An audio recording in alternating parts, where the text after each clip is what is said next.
She walked in with Grace.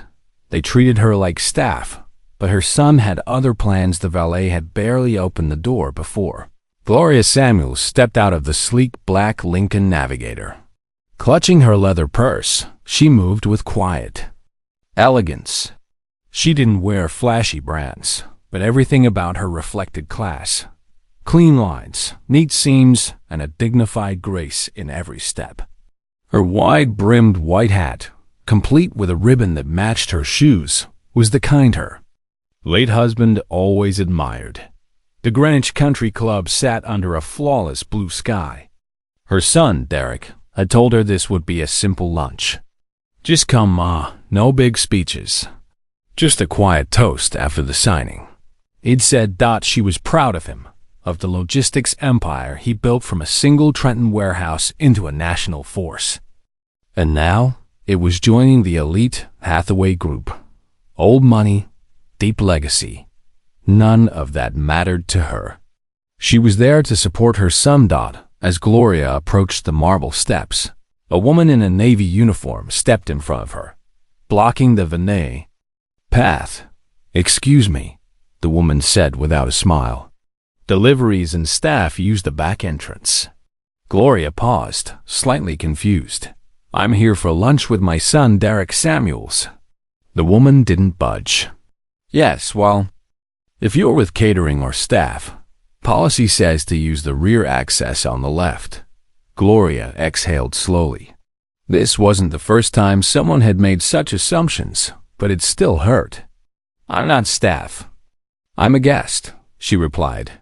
From across the patio, Derek was in mid-toast, glass raised, when his eyes locked on the scene. He saw the woman's posture, firm, dismissive, and felt something twist in his chest. "You can check the guest list," Gloria said, voice steady. "My name is Gloria Samuels. My son is one of the owners here today." Before the woman could respond, another voice cut in, sharp and cold. "Well, I suppose they let anyone in these days," said Victoria Hathaway, her pearl necklace glinting under the sun. "Are we dining with the cleaning staff now?" There was a chuckle from somewhere. Derek's smile faded. Glass still in hand, he set it down slowly. One of the younger Hathaways, Bradley, gave a nervous laugh and muttered that Victoria was probably joking. Derek didn't hear it. He was already walking toward his mother. Gloria stood tall, her face composed, though her hands clenched her, bagged tightly. Victoria was already strolling off, her comment forgotten, or maybe never considered rude to begin with. Derek reached his mother, placed a gentle hand on her shoulder, and looked her in the eyes. "You okay?" She nodded, even though she wasn't. "I don't want to make a fuss, baby." "I know you don't," he said, "but I will." He turned to the staff member. "This is my mother, the most important person in this building, and you just disrespected her." The woman opened her mouth to reply, but no words came. She looked mortified. He walked away from millions because his mother deserved respect. Derek didn't raise his voice. He didn't need to. He quietly walked his mother back to the SUV, opened the door himself, and helped her in. As he was about to close it, Gloria reached out and held his arm. "Don't ruin your moment over me," she whispered. He looked at her, steady, clear. "You are the moment." Then he gently closed the door and walked back toward the marble steps, calm on the outside, but burning inside. What he did next sent shockwaves through boardrooms, news outlets, and powerful families across the country. Back inside, Derek's chair sat empty. The final agreement lay on the table, a pen placed neatly beside it. It had taken over a year to build, negotiations, red lines, and strategies to bring his company under the Hathaway Group umbrella. Everything was ready. Except Derek. The room buzzed with low chatter, but when he re-entered, everything changed. There were no fireworks, no angry shouts, just a quiet tension that fell like a dark cloud. "Everything all right?" asked Preston Ward, Hathaway's general counsel. His voice was calm, The kind of calm people use when they sense disaster and don't know where it's coming from. Derek didn't respond immediately. He scanned the room, the board, the lawyers, the Hathaway family, and stopped at Victoria Hathaway. She sat, wine glass in hand, relaxed and confident, as if nothing had happened. As if this deal was already sealed. As if money fixed everything. Derek walked to his seat, placed his hands on the backrest, and didn't sit. "I want to say something," he said. The room froze. "You all know how much this deal meant. Not just to our companies, to the markets, to the future of tech infrastructure in this country. This merger would have changed everything." He paused, eyes moving from face to face. "But I'm not signing it." The room cracked, whispers, murmurs. One man said, "Wait, what?" Victoria finally turned her head, slowly, sharply, like someone who just realized they'd underestimated the wrong person. "Excuse me?" she said, half-laughing. Derek nodded. "Excuse you, indeed." "Is this a tactic?" Preston asked. "Derek, if there's an issue, we can revisit the terms." Derek sat down, not in the signing chair, but at the far end of the table. "No, there's no table anymore." Victoria leaned forward, forcing a smile. "Let's not overreact. I simply didn't recognize the woman. That's all." Derek blinked, slow and deliberate. "That woman is my mother." "Yes, I realize that now," Victoria said, her tone carefully measured. "But surely," Derek didn't let her finish. "You knew what you were doing. You said what you meant." Preston cleared his throat. "We've invested millions in this. There are legal consequences." Derek shrugged. "Then I'll see you in court. Tell the judge why insulting my mother was part of your business plan." "Don't be emotional," Victoria muttered under her breath. That was the last straw. He leaned forward, voice still calm but cutting deep. "You think I built this company sitting in a corner office? I loaded trucks, Victoria. I drove routes at 3 a.m. I ran payroll from a folding table when we couldn't even afford a bookkeeper. I watched my mother take 2 buses to clean houses so I could keep the lights on. So when she walks into this club wearing her best, proud of the son she raised, and you humiliate her, you humiliate me." Silence. Then Derek stood one last time. "There are deals you lose sleep over not signing. This isn't one of them." He walked out. No signature, no handshake, no folder. Just silence. But by morning, silence wasn't possible. The media had already picked it up. What happened after he walked out shook the country. The story caught fire, and the world was hungry for it. The first outlet to report it was a small business podcast in Philadelphia. A guest who had attended the luncheon leaked just enough to ignite a blaze. Black CEO walks out of $900 million deal after mother insulted by white billionaire family. That headline alone was explosive. By noon, major outlets like TechPulse, Forbes, and Business Today had picked it up. By 5 p.m., cable news anchors were already arguing over it. But it wasn't just the size of the deal that got people talking. It was why the deal collapsed. The next morning, a camera caught Derek Samuels walking into his office in downtown Manhattan.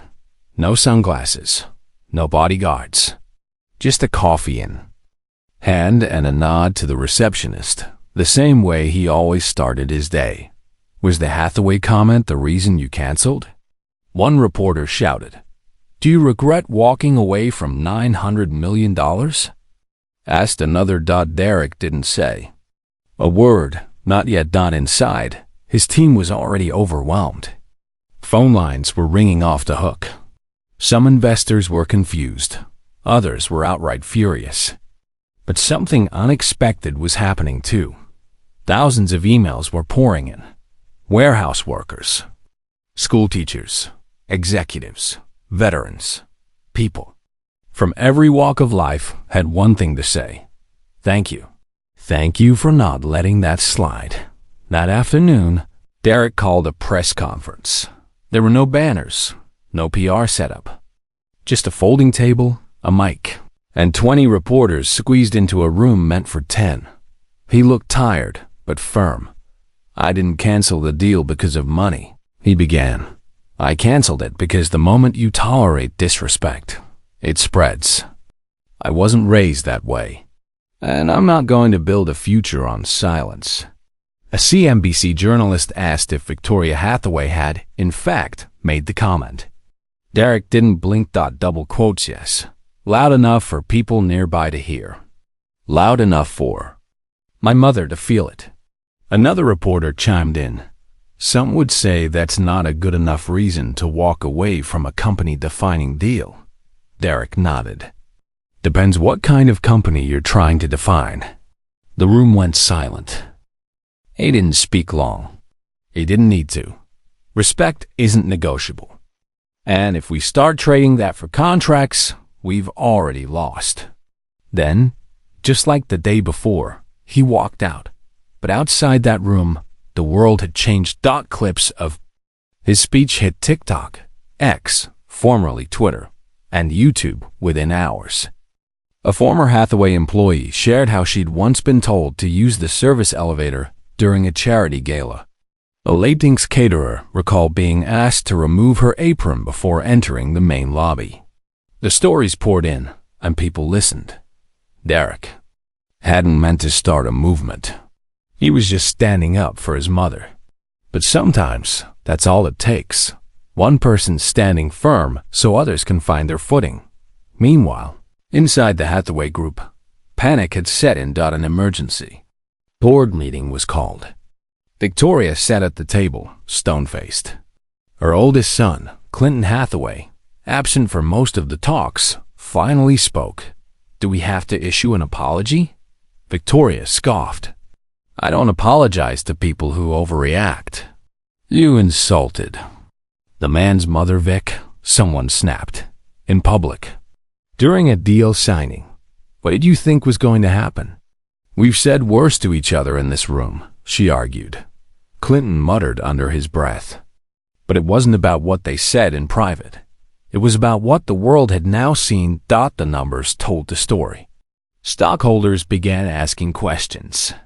Brand analysts warned of lasting reputation damage. Their own PR firm hesitated to spin the narrative. That weekend, the Hathaway name took a hit, not just in dollars, but in dignity.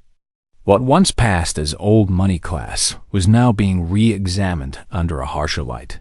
Not tradition, entitlement. Not charm, conceit.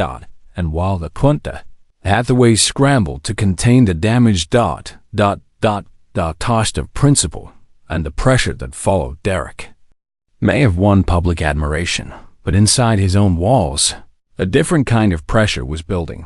One heavier, quieter, and far more personal. At his New York headquarters, things were tense. While the world was calling him brave, visionary, principled, symbols carry weight. And with weight comes scrutiny. Internally, there were murmurs. Some in private, others not. He met with his executive team in the upstairs glass-walled conference room overlooking Market Street. Most of them had been there since day one, some since the warehouse days. But loyalty is complicated. Just because they came with you doesn't mean they'll stay through fire. Elliot Trammell, his CFO, spoke first. We need to talk about what this means, not just this week, 6 months out. That merger was international infrastructure, Derek. I know, Derek said, calm as ever. We're looking at lawsuits. Hathaway's legal team is already drafting breach of contract claims. Elliot continued. They're saying this was a personal move, not professional. It wasn't personal, Derek replied. It was principle. Julian Ricks, coup. Lean forward. But can we afford principle right now? We're still a Series C company. You don't think the board is going to freak out? Derek met his eyes, firm. Let them. That silenced the room for a beat. Then Nia Whitlow, head of marketing, spoke, gently but directly. Derek, I support what you did. Truly. But you've become a symbol now. A headline. The man who walked away from generational wealth to defend his mother. That narrative comes with heat. She paused. You said no to $1 billion because someone insulted your mom in public. I said no to being owned. Derek answered. I get that. But if you don't take control of the story, someone else will, Nia warned. And fast. She's right, Elliot added. Some investors are already shaky. I had 2 calls this morning. They want direction. Reassurance. A plan. Derek stood and moved toward the window. Outside, the city rolled on. Cabs, crosswalks. A mother holding her child's hand tight as they crossed the street. He thought of his own mother, Gloria, so small on those marble steps in Greenwich. And yet, how tall she stood. I'm not going to teach people that power means swallowing everything, he said quietly.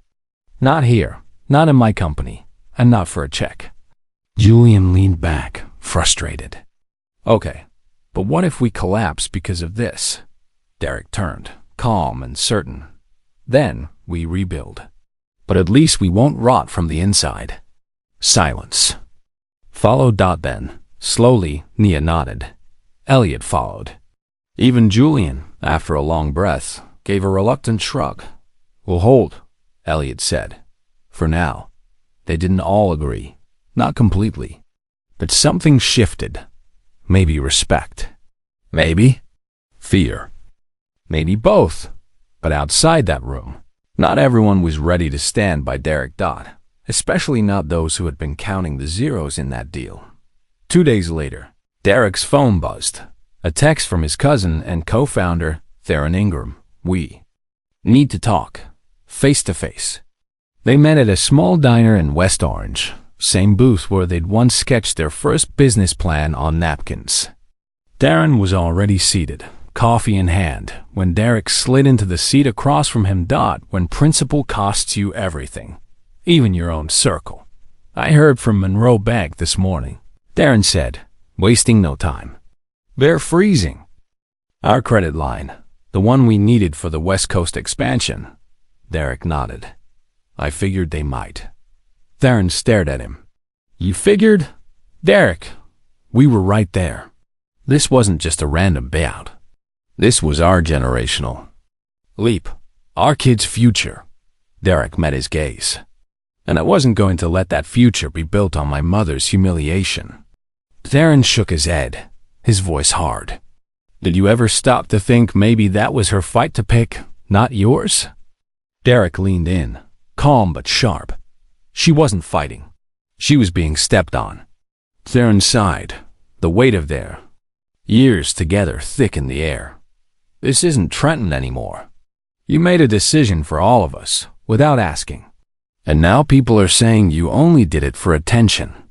I did it because I was raised not to sell my name for a seat at someone else's table. Theron leaned back, jaw clenched. You're lucky people see you as a hero right now. You better pray that lasts. Derek stood, tossed a 20 on the table. And if it doesn't, I'll still sleep fine. But even he knew the real storm was still coming. Not until the Hathaways made their next move in Greenwich. The Hathaway estate looked more like a fortress than a home, stone. Walls, iron gates, hedges trimmed with military precision. Inside the study, the family sat around a long mahogany table, tension thicker than the air. No one touched the wine. Victoria Hathaway sat at the head, fingers laced, expression unreadable. Clinton, her eldest son, paced in silence. Bradley sat, scrolling nervously through his phone. The only one speaking was Eleanor Wynne, their crisis PR strategist. We need to issue a statement, Eleanor said firmly. Short, direct, acknowledge the incident, express regret, emphasize shared values. Victoria scoffed. What values? That woman didn't belong there. That's not my fault. Eleanor blinked. You just said that out loud. In front of your children, while I'm sitting here trying to save your legacy. Clinton stopped pacing. Mom, Derek walking away tanked investor interest in our entire tech sector. Do you understand how bad this is? He'll come back, Victoria replied. Confident. They always do. Pride fades when money runs out. Eleanor shut her binder with a snap. You don't get it. This isn't about the deal anymore. It's cultural. He struck a nerve. Bradley finally looked up. People are calling him a hero, Mom. They're quoting him like he's a civil rights figure. Victoria waved her hand. They'll forget. By next week. Clinton stared at her, like she was a relic from a past no one respected anymore. They won't, he said. You've become the face of elitist racism. Every headline, every podcast, they're all pointing at you. And you haven't even apologized. I'm not apologizing for having standards. Then we're done, Clinton said. You already cost us one deal. I'm not letting you destroy the entire family business. Victoria turned toward him. Slowly. You're siding with them? He shook his head. I'm siding with reality. The room fell silent again. Victoria Hathaway had built her empire on polish and control. But now, no amount of press releases could erase what the world had seen. Her words, her tone, and the look on Gloria Samuel's face. Eventually, the Hathaways released a statement cold, cautious, legal. The Hathaway Group regrets the recent miscommunication that led to the premature end of the merger.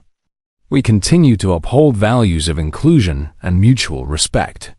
Derek didn't respond publicly, but his silence said more than any tweet could. Instead, he kept building. By now, journalists had started digging into his story. Pictures of young Derek delivering packages on rainy New York mornings. A quote from a teacher who remembered him staying late after school to study business books. A clip resurfaced from an old podcast. I'm not trying to be in anyone's club. I'm trying to build my own house. And quietly, Gloria Samuels had become a symbol in her own right. They tried to silence him, but his mother spoke louder. Gloria Samuels appeared briefly on Morning Update. No glam, no lights. Just a simple chair, hands resting in her lap. I didn't ask for attention, she said softly. But I raised my son to speak when silence costs too much. The host asked gently, do you ever wish he'd just signed the deal anyway?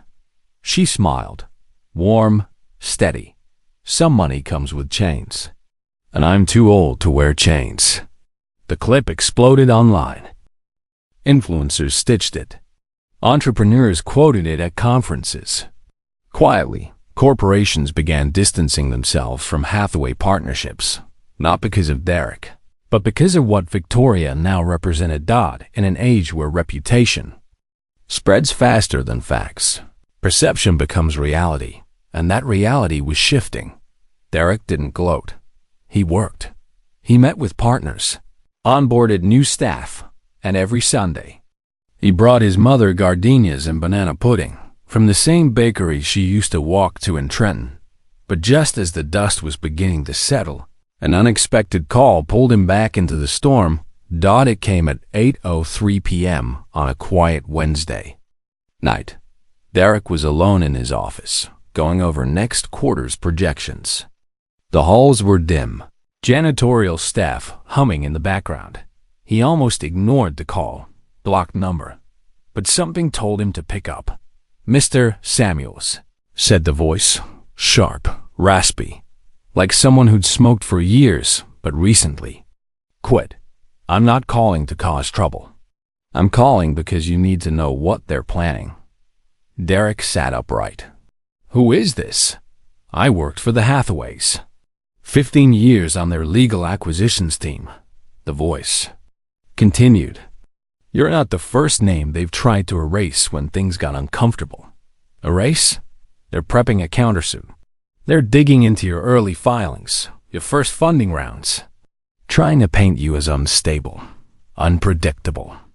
someone who brought politics into business and tanked shareholder value. He paused. They want people to forget why you walked away and only remember that you walked. Derek stared out his tall window, the city lights blurring into a distant glow. Why are you telling me this? Because I've seen how they move, they destroy, then deny. You made the mistake of embarrassing them in public. They won't fight fair, and they won't stop at you. The line went dead. Derek sat still, heart pounding but face calm. He didn't fear the fight, but this wasn't just business anymore. They'd go after his reputation, his team, even his mother, if it suited them. The next morning, he called. Nia Whitlow. They're coming, he said after explaining the call. She didn't flinch. Victoria doesn't lose quietly. She's going to twist the narrative, turn you into the villain. Say you ruined the deal with emotion. Should call it performative. Let her try, Derek replied. But Nia was already strategizing. No, we're not waiting for her story. We're telling ours. Within 48 hours, the campaign was live. No slogans. No flashy edits. Just truth. Warehouse workers filmed from break rooms, sharing what it meant to be seen by their CEO. Investors spoke about Derek's integrity during the hard quarters, the quarters no one writes about. Former interns posted videos, talking about the time he helped with their resumes, gave feedback, connected them with mentors, with no cameras, no hashtags, no credit. But the most powerful voice came from Gloria, filmed in her modest living room, sun streaming through the curtains. She looked into the lens and said, I didn't raise a rich man. I raised the right one. I didn't raise a businessman. I raised a man. She looked straight into the camera. No script, no polish. Just truth. I didn't raise my son to be a businessman. I raised him to be a man who stands, even when standing means losing something. It landed like a THUNDRCL at people. News couldn't ignore it. Hashtags trended again.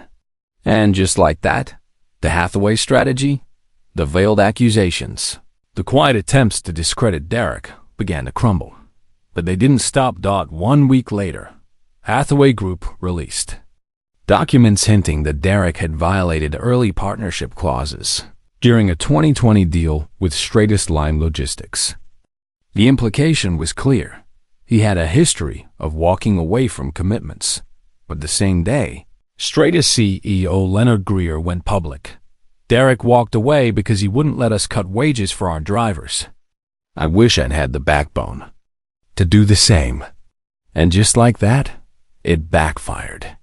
Again, the narrative wasn't just slipping from Hathaway control. It was evaporating.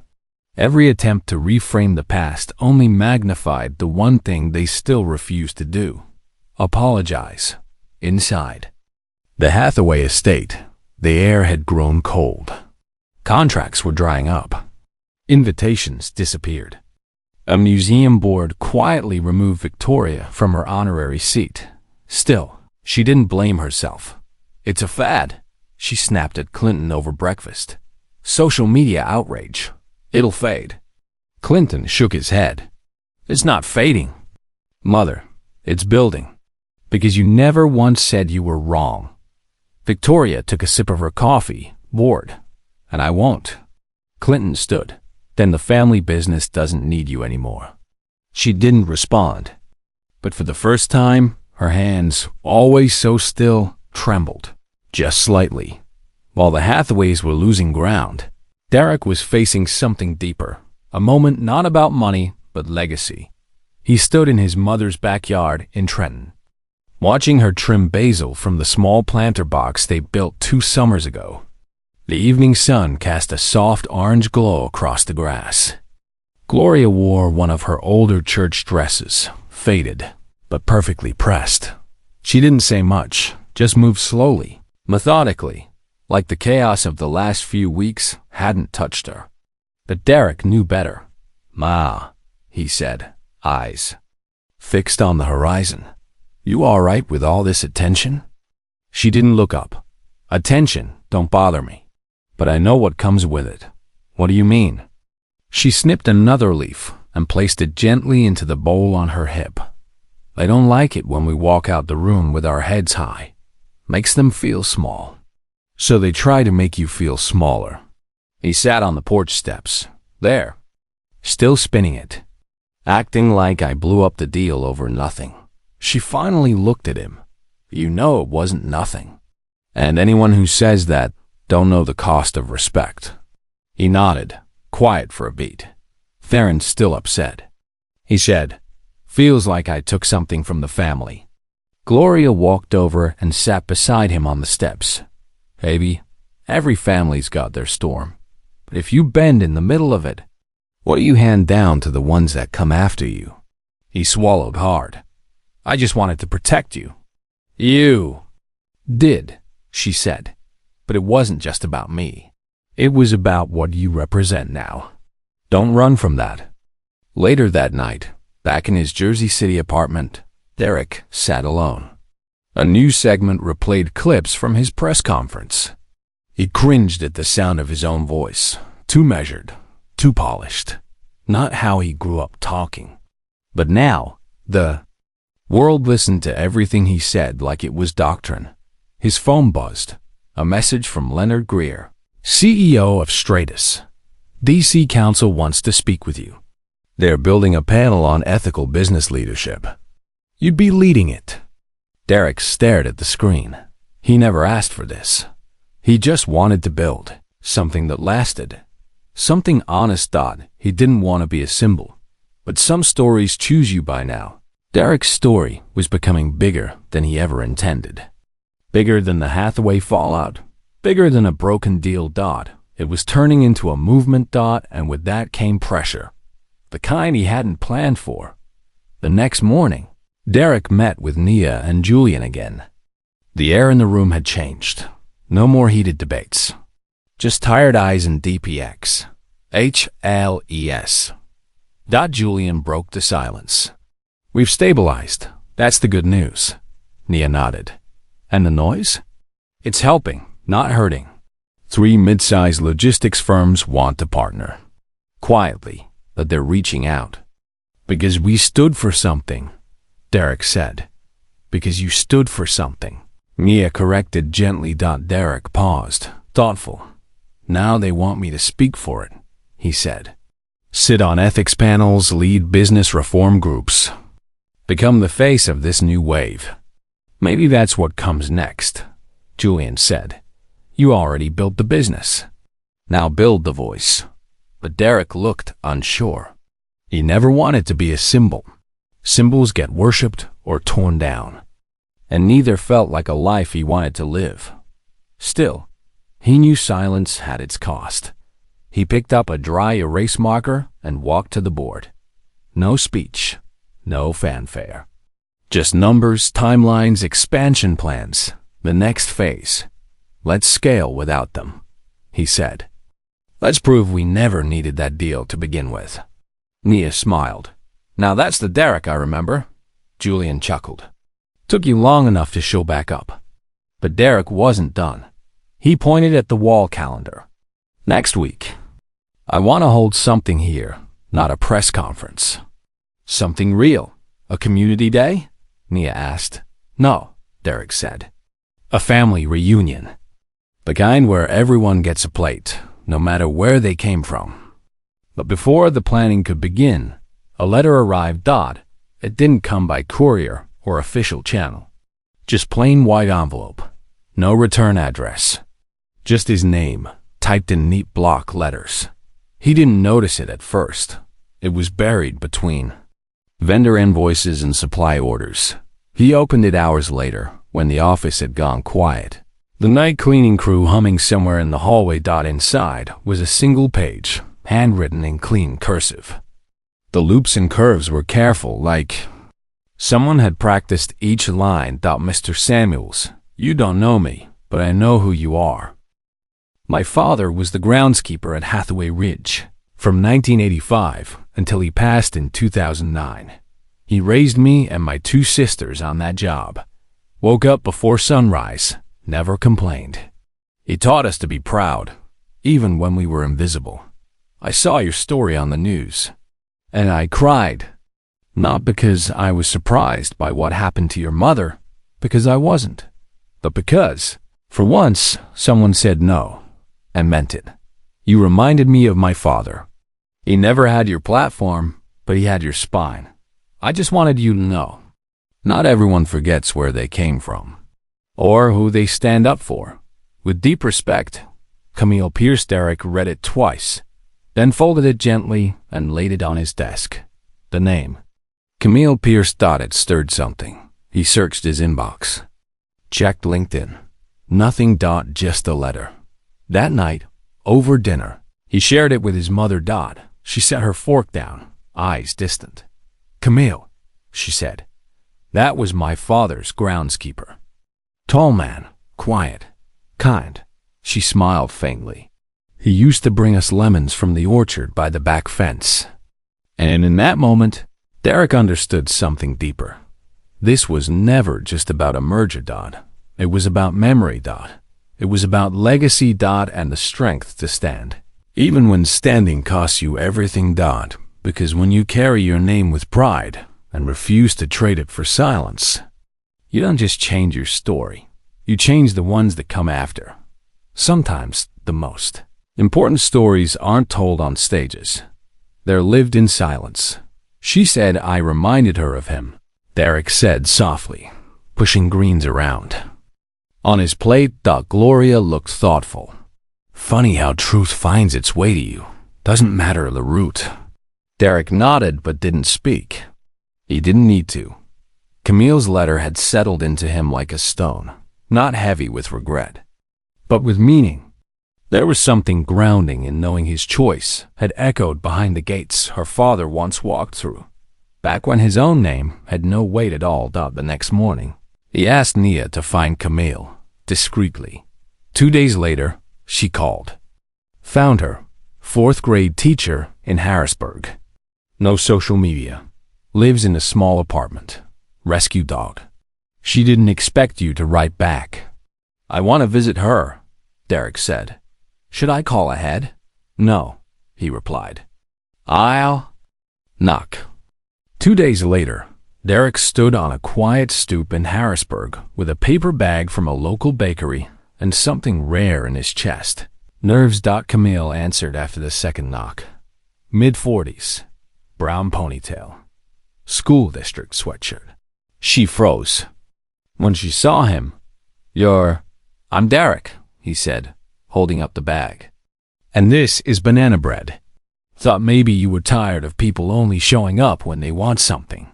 Camille blinked, then let out a surprised laugh. Come in, before my dog thinks you're lunch. Inside, her apartment was warm and real, lived in. On the mantel sat a framed photo of a man in worn work boots, standing beneath a tall oak. Your father? Derek asked. She nodded. He worked that estate like it was his own. I know the type. They shared tea. No microphones. No press. No ISTAGS.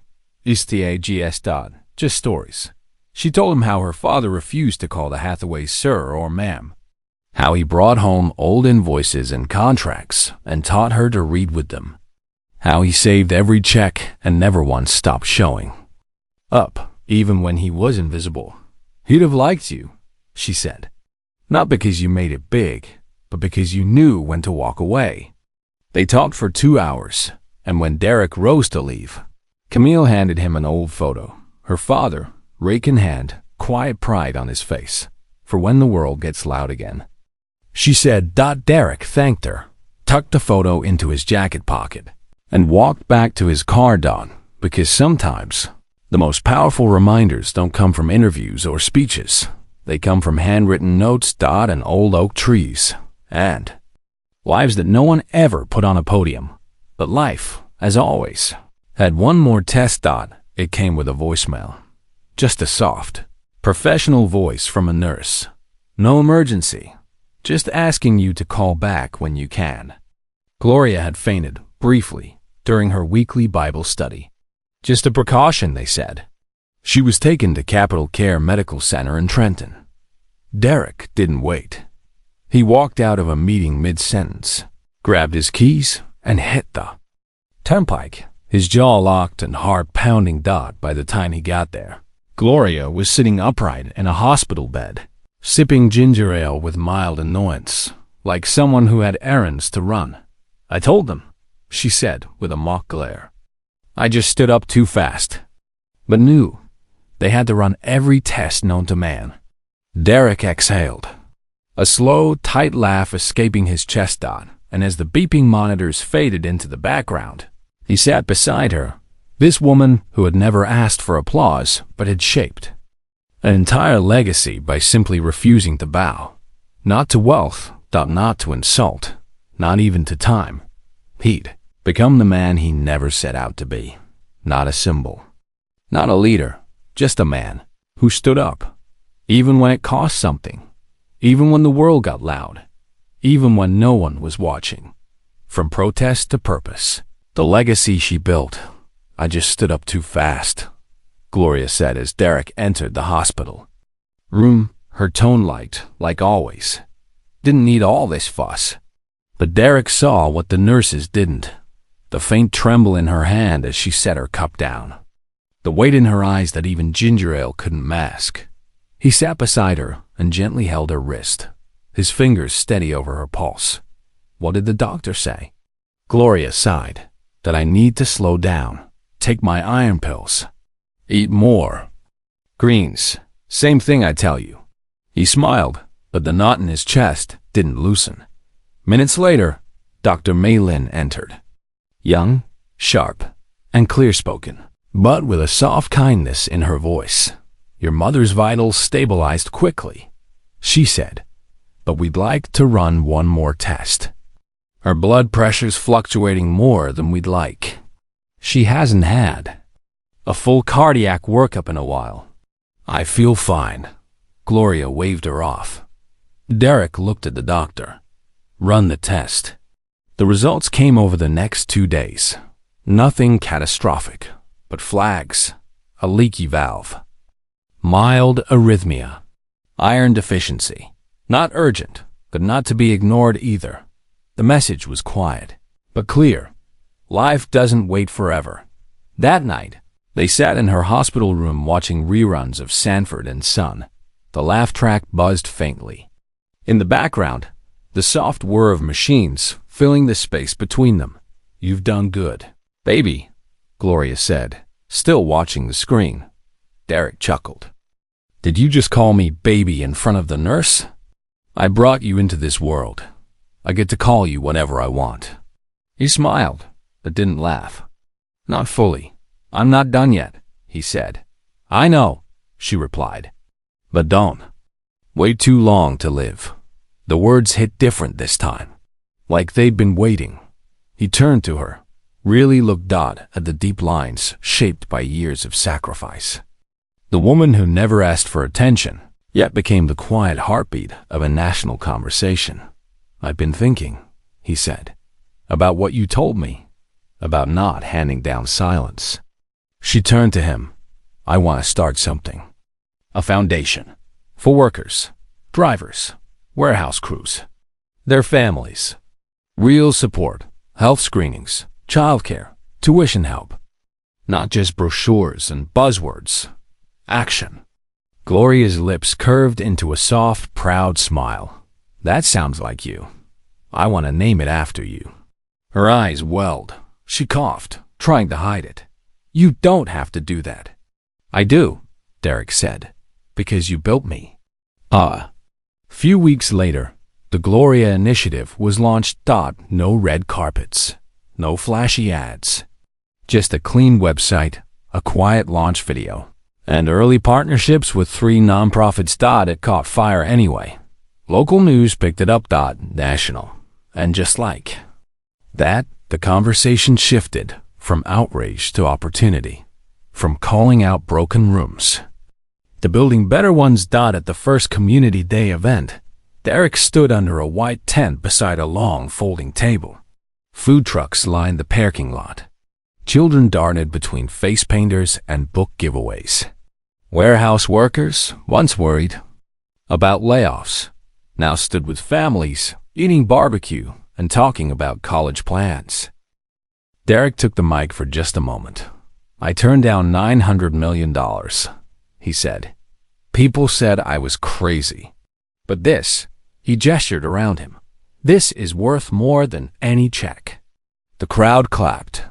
Not a roar, something better dotted. Was warm. It was real. Later that evening, as the sun dipped behind the warehouse roofs and the lot emptied out, Derek stood alone, hands in his pockets. He looked up at the sky. He thought of Camille's father, of Theron, of the Hathaway boardroom, of the exact look on Gloria's face that day when he walked her out of the country club. Everything that followed, every storm, had led him here. And for the first time in a long time, Derek felt something that had nothing to do with headlines or contracts. Peace. But just as it settled in his chest, his phone lit up. A name flashed across the screen. One he hadn't seen in years. A voice from a part of his life he thought he'd left behind. No press. No camera. Just one last message. What you refuse to bury. He thought he'd already buried it. The message came without warning. Just a blinking voicemail on his phone after a long day of back-to-back meetings. Derek tapped it absent-mindedly as he stepped into his apartment, expecting a note from Julian or a vendor follow-up. But the moment the voice began to play, he froze. Derek. It's Dwayne. A pause. Yeah, I wasn't sure you'd still have this number, but I saw what you did with the deal with your mother, and I just had to reach out. Dwayne, his father's brother, the man who hadn't called in over 20 years. The man who vanished the night they buried Derek's dad. No goodbye, no explanation, just silence. Your mama raised you right. No surprise there. I'm proud of you, and I'm sorry for a lot. Another pause. If you ever want to talk, this is my number now. The message ended. No second call. No follow. Up. Derek stood frozen, keys still in hand, staring at the dark screen. His mind spun. He hadn't thought about Dwayne in years. Not really. After his father died at 49, a sudden heart attack, it was Dwayne who had stood beside him at the funeral, whispering, I got you. Then, nothing. No birthday call when he turned 13. No visit. No letter. Just the door closed without warning. He poured a glass of water and sat at the counter, listening again. The voice was older. Now, slower. But it was him. That night, sleep didn't come easy. Memories did. His dad, fixing the water heater with grease-stained hands. Dwayne, bringing over ribs wrapped in foil every 4th of July. Then, silence, like someone had erased a chapter and left the pages blank. The next morning, Gloria called. I heard from Dwayne, she said, skipping the hello. Derek's grip on the phone tightened. He called you? Left a message. Same as he did with you, I'm guessing. What does he want? Maybe nothing, she said. Maybe he's just trying to make peace while he still has time. I'm not sure I need peace with him. She paused. Baby, sometimes peace ain't for them. It's for you. That? Stuck. Later that day, he replayed the voicemail again. This time, the anger wasn't there. Just exhaustion. Like he'd been carrying weight he forgot he held. That evening, Derek picked up his phone and dialed. 3 rings, then a click. Derek? The voice asked, cautious but hopeful. Yeah, it's me. A long pause. Then a quiet laugh. You sound just like your father. I get that a lot. Silence.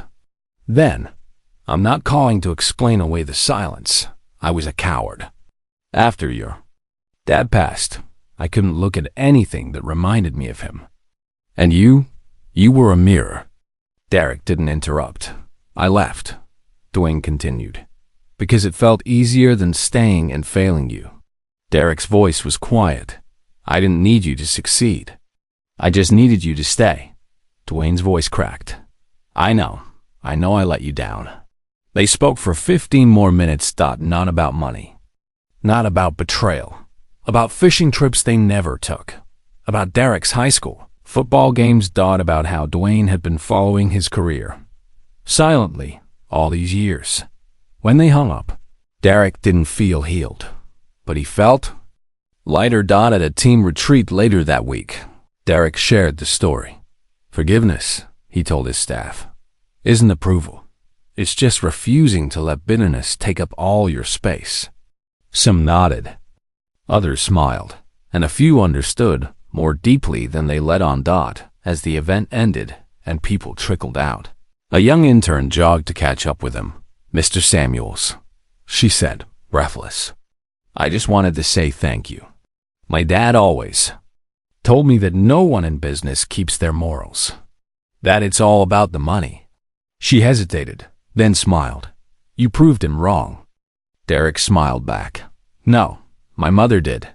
That night, as he walked back to his car, hands in his pockets, head clear, he looked up at the sky. And finally understood. Legacy isn't just what you leave behind. It's what you live through, what you protect, what you refuse to let die in silence.